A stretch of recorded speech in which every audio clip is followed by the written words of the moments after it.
Namticha salphaa. Maal jechuu akka ta'e nan gaafatin maqaa keetillee dha'uun fadhuuti. Ati nama akkamiiti?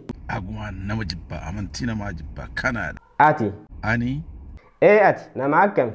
Nama responsibility accountability itti hin dhaga'amne nama dadhabdu nama namaa gadi. Ati amma islaama arrabsitee eessa galuu yaada qabda? Biyya Arabaatti galu.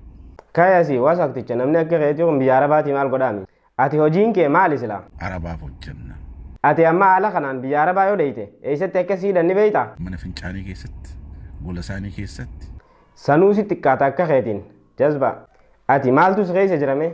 Kaansarii cimaatu jira. Kaansarii qabaachuun kee sirraa mul'ata. Nama akka keetii kana akkam jaanii yaamamme? Kijibduu, sobduu, fakkeessituu, cubbuu. Ati maaliif rasuula keenya arrabsita?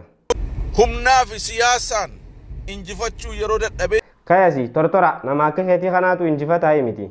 Isa dhumaa akkamitti of ibsitameeti? Nama mooraalii hin qabne, nama fakkeessitu, nama dhiiga namaatiin yeroo hundumaa satanic devil ideology.